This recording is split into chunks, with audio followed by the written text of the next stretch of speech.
You're listening to Sox in the Basement, a production of the Broadcast Basement Limited, where every show is 30 minutes of good and comes from a basement bar on the south side of Chicago. Pull up a stool, pour a cold one, and join us right now for Sox in the Basement. Heard everywhere podcasts can be found, and always at soxinthebasement.com. And belly on up to the 9-foot homemade oak bar. Pour yourself a cold one. My name is Chris. His name is Ed. This show, as in every show from Sox in the Basement, brought to you proudly by Family Waterproofing Solutions. They're going to help you out. You got water coming into the basement. You got some seepage. You got some leakage. The gutters are even dirty. They're doing that now. They've added that service as well. You got bowing walls. You got issues with your foundation. All this stuff is related to water. Water kills a home. You want somebody that's going to protect your home. Give them a call 24/7 at 708-330-4466. Mention Sox in the Basement. You get a discount. There's also an additional 10% off through November the 30th for Customer Appreciation Month. Family Waterproofing Solutions. See more at familydry.com. And my friend, I am ticked off at the Atlanta Braves right now for not finishing this thing off on Halloween night so we can get into the offseason, because they had the Astros. They had them. They hit a grand slam in the first inning. I got up and I pumped my fist like it was actually my team. I was like, yeah, this thing's going to be over. And then they just crapped the bed and the World Series continues. This is like when back in the day when we were in college and you'd sit around and you'd be playing Mortal Kombat with a bunch of people. And there'd be this guy and he's going to take down the guy that's been sitting on the game forever. Yeah. And nobody's been able to take him down. He's finally got him and you get... Finish him. Right. And then he sits there trying to do a special, like just uppercut the dude and let's move on. Yeah, but he keeps trying to do the special and the guy comes out of it. You know what, Braves? If it gets to the point where it's finish him, sweep the leg. Once you got the 4-0 lead, why is the lefty out there that's got like 400 minor league innings and like 3 starts in the majors? Like, why was he out there allowed to give up 2 runs right away back? You were using him as an opener basically, right? You got a little bit too cute. Yeah. At that point, if somebody told you that you would be up 3-1 at home, and if you lose this game, you got to go back to Houston where God knows what they're doing over there to try to help themselves. Like, I don't trust that organization. I'm expecting several years from now for us all to find out that Dusty Baker had some sort of transmission device inside of his mask because he's afraid of COVID in the first inning, but in the second and third inning, he doesn't have the mask on. Then he puts the mask back on. He has it on and off whether he's standing around people or not standing around people. Like, what is the mask actually being used for? Because he's not using it because he's afraid of COVID. So, like, I'm already, like, the conspiracy theorist in me is like, why does Dusty fear COVID outdoors around his players in certain instances, and in other instances, he has his mask off and he's hugging people? Like, what is in the mask? Because I don't trust the Astros at all. But back to this, like, you have a chance to finish this off in front of your home crowd. You've got a 4-run lead. Take that minor leaguer off the mound and fire everything at the Astros. Just step on their necks and break them. And instead, you send that kid out there. He gives up 2 more runs. It took like 2 innings, and the Astros are back in that game, and it's tied. And now you're on your heels, and you end up losing the game. Right. Like, if I were an Astros podcast right now, I'm sorry, if I were a Braves podcast right now. Well, if we were an Astros podcast right now, we'd be picking up transmissions from Dusty Baker's mask and accidentally putting them over the internet. I mean, I'd be yelling about these issues. Like, I'd be like, wait, hold on a second. You got a magical start to this game. You're coming off all the momentum of your hometown hero, Dansby Swanson, who I didn't even realize till the interview, grew up 10 minutes away from the ballpark and is a diehard Braves fan. I had no idea, but that's awesome. Yeah. He's the guy who ties up Game 4. And you have all this momentum, all this excitement. The place is live. You get a first inning grand slam, and then you trot that minor league opener out because you just want to press your luck. You hit a whammy. And now you got to go back to Houston, and you could get beat 2 of them in Houston very easily here and blow this whole thing. Oh, yeah, and it's one of those where you look at, okay, they lost Charlie Morton to that broken leg, and that was, that's one of those situations you can't help that. There's nothing you can do if you're the Braves. And I know he changes the way they use their pitchers if he's healthy. But still, once you got the 4-run lead, get somebody else in there. They are listening to the chirps. They got blowback for taking Ian Anderson out. He had the 5 innings of no-hit baseball, and they took him out. They didn't let him keep going. And so then they're sitting there going, well, wait, if this guy's being successful, we should ride him. We should trust our guys. And then it blows up on him because they stopped managing the game they wanted to manage it, and they started managing it the way they think the fans wanted to see it happen. The guy that you should have trusted was Anderson. This other guy, right? Who the hell is he? He's your 7th best prospect in your minor league system, according to publications, and he barely pitched for you all year long. You got a 4-run lead, for crying out loud. Everybody gets trotted out at that point. Everybody comes out for that. And if you end up losing, you got 48 hours to figure out what you're going to do next. You got guys who are going to rest up. Everybody comes out with a 4-run lead and a chance to win the World Series. I don't care if it's a first inning, 6th inning, whatever. The moment that grand slam was hit, the bullpen's got to be up and going, and everybody's up, and it's just like a rallying cry of everybody plays today. We don't let up on these guys, because this is the Houston Astros. This is a team that's in the World Series more often than not every year over the last half decade. Like, they're actually a powerhouse team. They're a really special team. They're like the late 90s Yankees. They're like the Braves in the 90s, even though it took them forever to win a World Series. Like, that's what they are. And you have them at this moment. You're the underdog. You're the road team in the World Series. You've had so much luck shine upon you. This is your moment. And you could have started my offseason. And you didn't, and I have to sit around and wait more days now. And the stinking cheating Astros might actually win the World Series. Like, you're killing me, Atlanta. And all of this could have been avoided if Tony La Russa doesn't pinch hit for Adam Engel in Game 2 of the ALDS. No, they probably still lose in 5, but they would have won Game 2. They would have won Game 2. They would have won Game 2. They would have won Game 2. They would have won Game 3. They would have been up 2 games to 1 in that series. But I've said that before. I don't blame that one game, that one bad job of managing, that one terrible decision is not the reason that we did not advance. But for the Braves, man, I mean, come on. Like, I guess, I mean, I don't know if you're watching it. And I'm saying this to the listeners. I know you're watching it, but I mean, like, yeah, when your team gets eliminated from the postseason, there's a little bit of like, I hate baseball, right? Like, I've even gone through it. I've kind of had to force my way into being like, well, you know, Sox in the Basement's got a lot of listeners and they depend on us to do a show, but man, do I hate baseball right now. Like, when we got eliminated, it was just absolutely crushed. You know, I walked around the days for 3 days. I just didn't really feel like doing it. I'm sure there are people that are like, I'm just not ready to talk White Sox. I get it. And it might even be hard to sit around and watch the World Series right now. I mean, it happens, you know? I mean, the flip side of it is, what are you going to throw yourself into right now? You feel icky watching the Blackhawks, and the Bears suck. So you're going to get back to baseball very quickly, I think, if you're a White Sox fan. I guess there's the Bulls. Anyway, let's really quick remind everybody before we get into some baseball stuff here and some White Sox stuff. Let's remind everybody very quickly about our $1,000 guest bounty. This is being put together by Elite Benefits of America. Butch Zemar takes care of your small, your mid-sized business. It's open enrollment time, which means your business is looking at getting your employees all lined up with their health insurance for next year. If you're going through this process right now and you're like, wow, this is terrible. Every year I end up spending more money. Every year it costs my employees more money, and I want to do this differently. Get Butch involved. He actually will go find you insurance agencies that work just as well as the big name ones, but don't charge as much. He'll come up with combinations of different insurance types to bring in to give your employees option. He'll lower the cost for you, lower the cost for employees, makes you the employer of choice, saves you a lot of money as a business. And he's an independent broker. This is what he does for a living. Instead of trying to figure it out on your own, why don't you go with an expert? Check him out at elitebenefits.net. Give him a call, of course, 708-535-3006. Now, remember, with the $1,000 guest bounty, the winner's getting $1,000. It's that simple. It's a guest that you bring onto the show. You got a connection. You know a guy.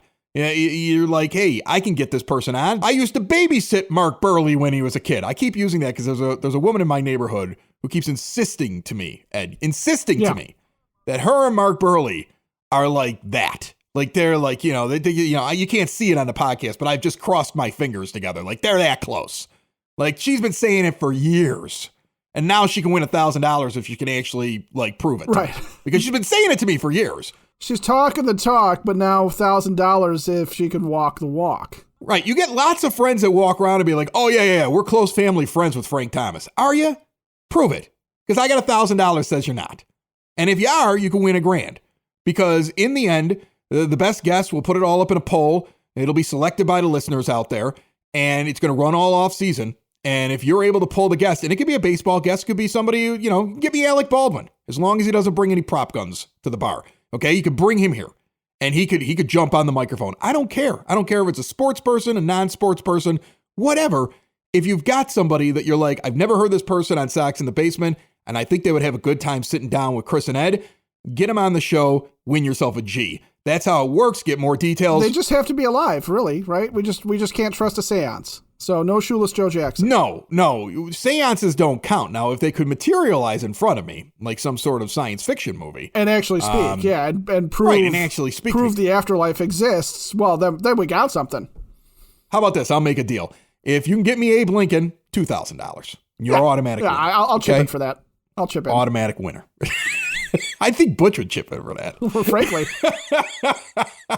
I think we'd have other sponsors jumping on board for the Abraham Lincoln exclusive on Sox in the Basement. Like, that would be something other sponsors would jump on board for. Right.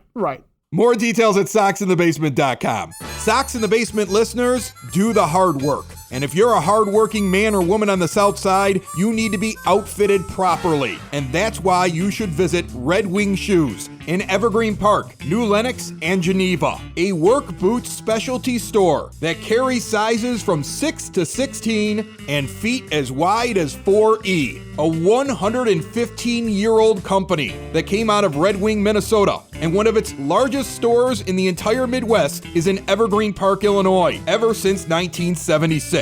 When you're on your feet, the footwear is everything. So why not get an expert fitting? They warranty, repair, and offer free conditioning with laces. And they also carry Carhartt work clothing as well. Located at 3347 West 95th Street in Evergreen Park, Illinois, at 208 East Maple Street on Route 30 in New Lenox, or at 1749 South Randall Road in Geneva. Visit them today. You work hard. You've earned it. Red Wing Shoes. Okay, let's look at the off-season schedule because I don't think a lot's going to happen in the next month. No, I tend to agree with you. Yeah, I mean, look, at some point the World Series is going to end.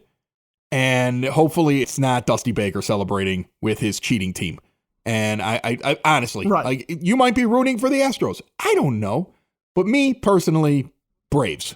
But it doesn't make you feel better when you lose to the eventual winner as a fan. Here's the thing. I'm just taking a lot of pleasure in this narrative that you can't talk junk about the Astros because if you do, it just gives them superpowers and they'll beat you. I've heard an awful lot of cheater chants over the broadcast with Atlanta, and Atlanta's been doing well. In fact, I've actually seen them chant cheater, and still the batter at the plate, whether it be Carlos Correa or Alex Bregman, actually has a negative result at the plate. So I'm loving seeing that narrative that, well, you can't talk junk about them because all of a sudden it's like spinach and Popeye, and they become like super players when you chant at them. You can't point out that they cheated or you'll just make them better. I'm loving watching that narrative get disproven, and I don't want any doubt to that. So that's why I want them to lose. They were obnoxious. Yeah, I felt like we were justified in our obnoxiousness as fans, calling them names because they were cheaters who got away with it, and they're being obnoxious, acting like somehow they're the better people. Like the Astros and their fan base rub me in such a terrible way. The vindictive, angry Southsider in me wants to see them suffer. Yeah, I generally agree with you on that one. I think it always depends on which team you're talking about because there have been times, like last year, for example, if the A's had gone on to win the World Series, I've been like, yeah, fair play to the A's. Good job. I like that Liam Hendricks guy. I hope he comes here in the offseason.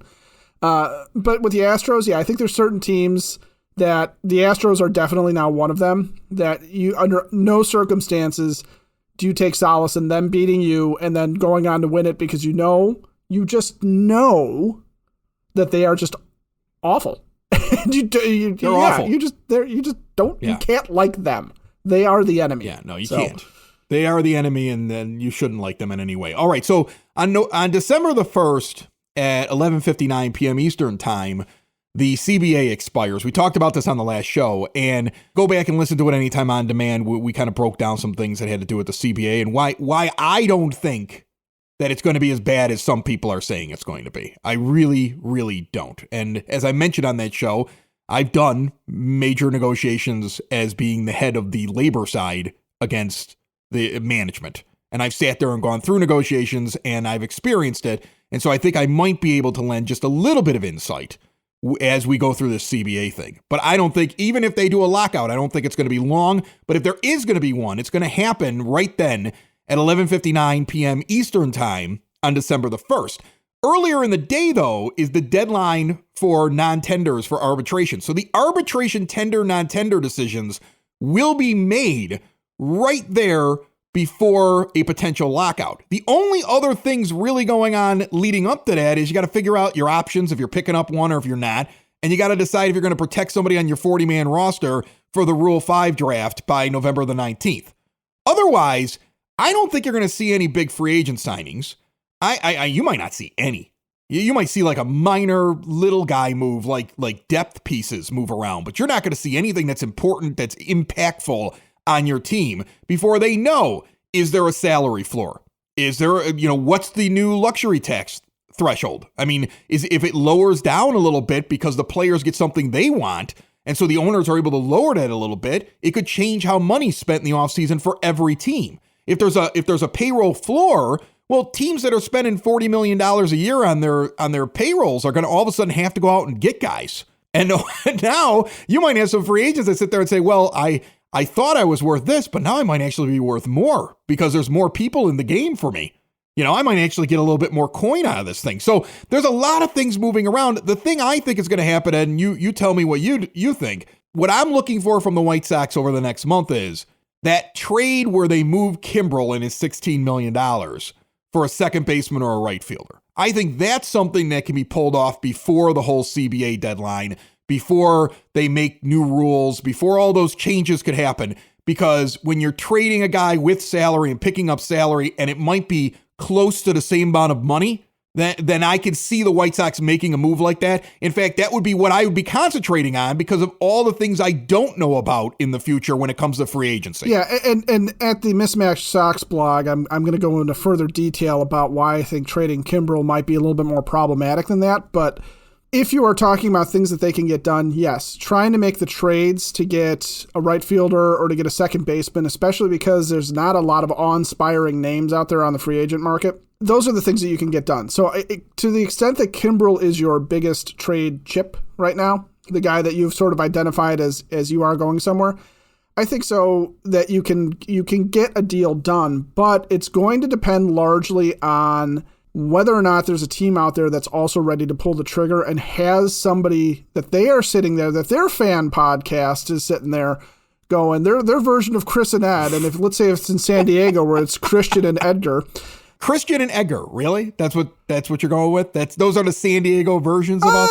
Yeah, I think so. I think all right. I think that seems right. But no, their version of Chris and Ed are sitting there going, you know what, we really got to move Will Myers. Or we really got to move, that's the kind of thing. And then the Sox have to determine for themselves whether or not, that's the guy that they want to have solve the right field problems. So there's a lot, as I'm looking at some of these teams that might want Craig Kimbrel as a closer, they may have some moving parts that they have to make a decision on as well. So it could be more for the White Sox, I think, that you have a team that, like with the Sox and Kimbrel, they are looking to unload a player that would fit that bill, that would fit that right field or that second base or a fifth starter or a bullpen piece that would replace Kimbrel as another setup guy. Those types of things, I think you could see the Sox maybe making a move there if they have the opportunity and if they are able to meet the right price. The problem is that as we're sitting here waiting for the World Series to end, we also have to wait for those for some of those guys to have their options declined or for guys to opt out. We have to wait and see, how some of these teams shape up with that going into that deadline. But, that's the waiting game that we're playing now. But if you're the White Sox, that's about all you can do. Because if you are going to go out and sign Nick Castellanos and you're going to make him your right fielder and you're going to throw a ton of money at that man because that's what he's going to garner out on the free agent market, one, he may not want to jump at your offer because, like you said, if there is something on the other side of the CBA that means that the Pittsburgh Pirates have got to throw a whole bunch of money at somebody, Castellanos might be a guy, and I don't know him, so I don't know if he's into winning World Series or if he's just into making a bunch of money. But Castellanos might be a guy that sits there and goes, I am going to let the Pittsburgh Pirates pay me this forced money that is going to be this huge deal that other teams that have a payroll that are trying to win games that have already invested money in other positions can't pay me. And, the Pirates for their money might just sit there and go, all right, we'll just put a bunch of money into this guy and let him and Reynolds slug in the middle of our lineup, and that's what'll bring fans into the seats, we hope. Something like that. So it's going to be a tough offseason for fans. It's going to be a lot of waiting around. Well, no, I think it's also going to be an interesting offseason. I mean, this is the time where you sit down at a bar and you debate with strangers.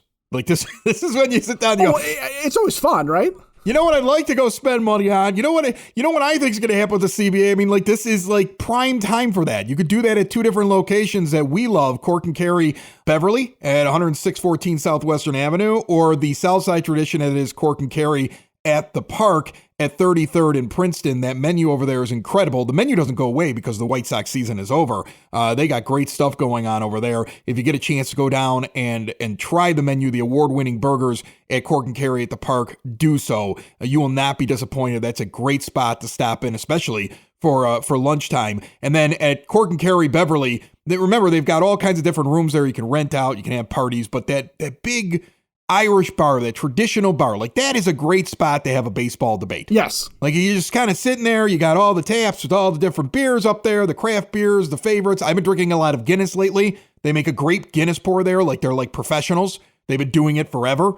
And, they put the little shamrock in the foam, like at the top. Oh, yeah. The girl actually will draw a shamrock on the top of the thing. You can't get that everywhere. And you'll sit down and you debate a little bit of White Sox baseball and like, who are they going to go get? And I think one of the names that would pop up, Ed, while we were debating at Cork and Kerry in Beverly at 10614 Southwestern, remember you could check out both locations at corkandkerry.com. I think the name Michael Conforto would pop up. He seems to pop up a lot, doesn't he? And I've been trying to figure this out. Now, look, my original response to him, and he's going to be a free agent, my original response to him as the right field solution was no. And it wasn't so much because of his batting. We have a deficiency when it comes to defense on this team.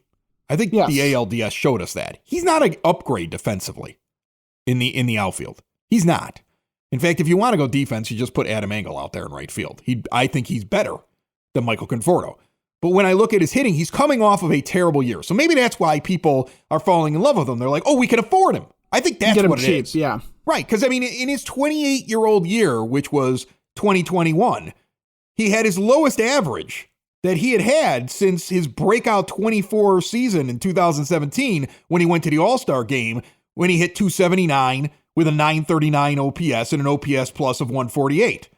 And in 2020, in a short sample size, he hit 322 with a 927 OPS and a 154 OPS plus. That's great. And in between those 2 years, his OPS plus sat in about the mid 120s. So he's a guy who was very productive.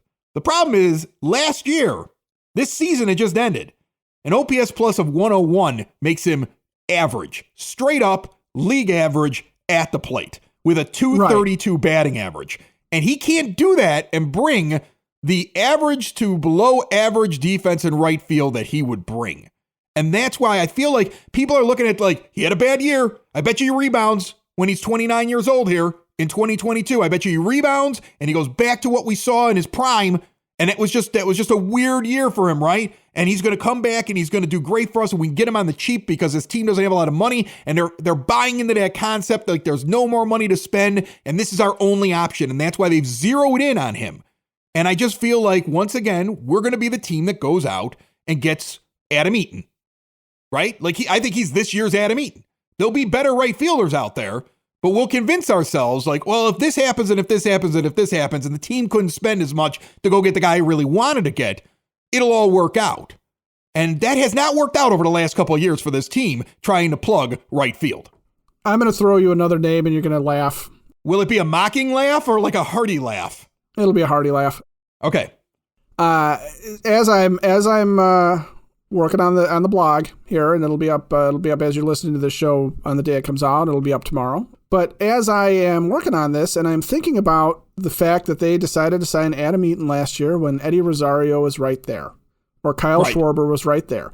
They made a choice to choose a defensive all-around outfielder over a guy who's just going to provide the hitting that you're looking for. Michael Conforto is more along the lines of Eddie Rosario in that regard, right? Lousy outfielder, could be a really good hitter.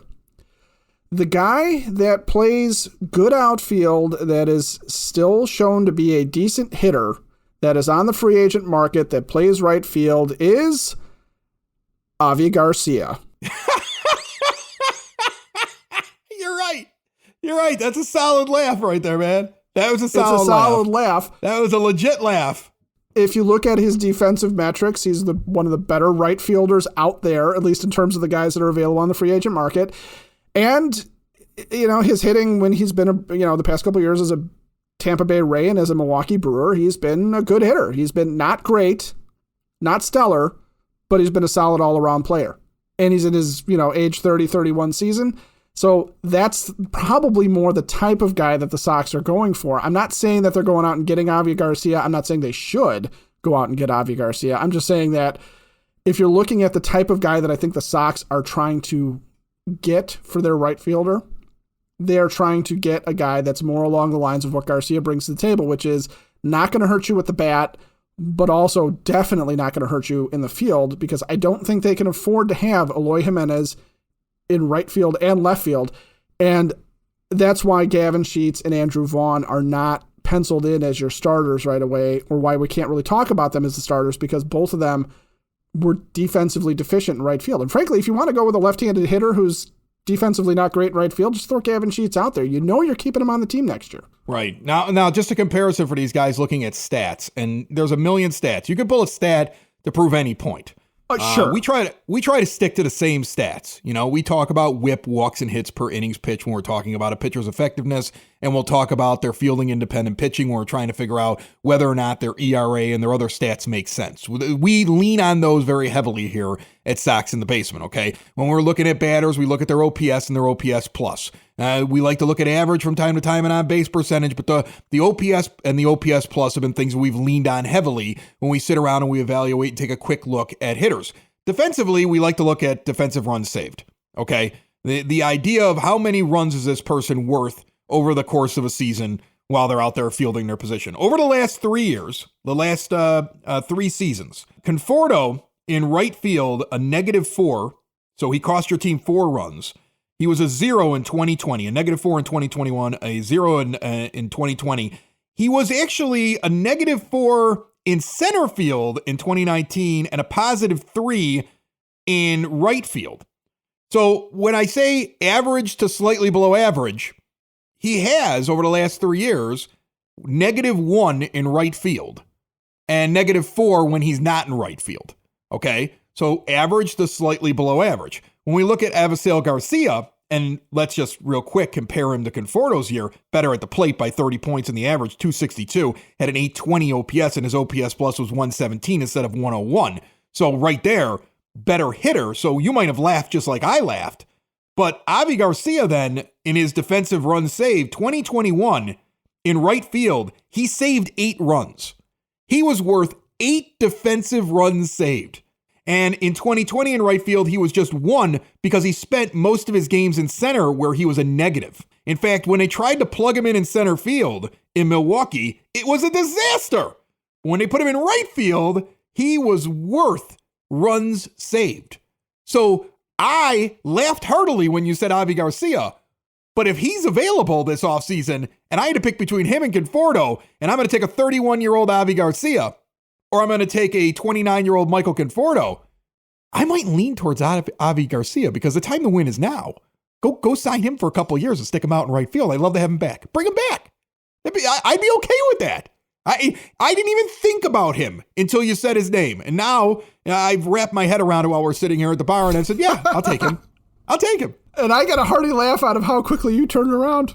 Well, what did I look at? Does he save runs? Yes. Does Conforto? No, not really. So right away, he helps your defensive problem. And he gets on base more. He has a better average. And he has more extra base hits. He's a better producer coming off of last year than what Conforto was. So, I mean, like, it sounds silly. It does. I mean, I know that somebody will turn around and say, well, yeah, look at last year. He was an OPS plus of 78. I've already said this on this show. I'm discounting 2020 at this point. I'm going to look at your 2019 and your 2021 because 2020 made some guys look better than they were and 2020 made some guys look worse than they were.